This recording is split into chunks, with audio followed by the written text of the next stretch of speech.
All right, so this skill is all about chords. So hopefully you've done a couple chords and some of the other skills. Here's how it works. So we're gonna start on C. That's the note that's right below a group of 2 black notes. So you take a group of 2 black notes, this one right here, and we're just gonna play every other note starting on whatever the name of the chord is. So in this case, we're gonna play the 1 chord in the key of C. And so C starts on C.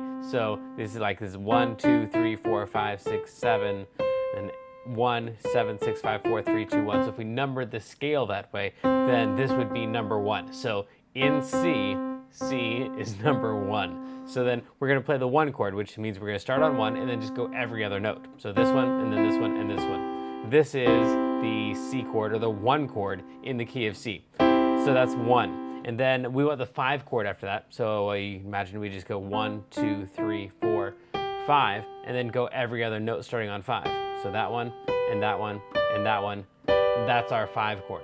So if we want to go from the 1 chord to the 5 chord to the 1 chord, it would go like this. 1 chord, 5 chord, 1 chord. So that's your C chord, and then your G chord, and then going back to your C chord. Now, those are both in root position, meaning that the root is at the bottom, right? So you got that root, then the bottom of the chord is actually the lowest note. However, if you wanted to, you could, well, let's take the 5 chord, for example. We got the 5 right there, and then every other note. This is a G and a B and a D, so we can put these in any order, and it still stays the 5 chord in the key of C. So, for example, if I took the B and the D here, and instead of playing that B and D, I played this B and D.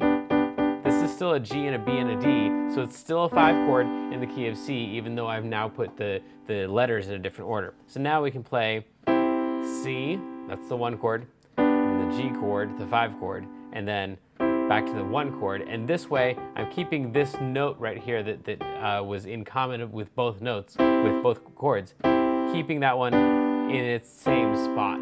So using that common tone to go from the 1 to the 5 to the 1. So you would want to practice this both ways. Let's say with the metronome at 70 beats per minute. So this is 70. Just take any metronome. You find them for free online. And just turn it to 70 or about 70 and go. Then to the 5 chord, then the 1 chord. And then we'll use the common tone one. We'll go like that, using that common tone. And so that is basically the concept here. You also need to do that with your left hand. So if we try it with both hands, then we would go that one right there, to that one, to that one. So you can do these hands together, or you can do them separately. Doesn't really matter. Turn on your metronome and we'd go something like.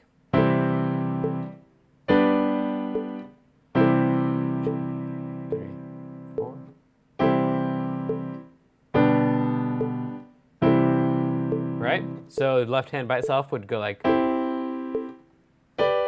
These are all in root position.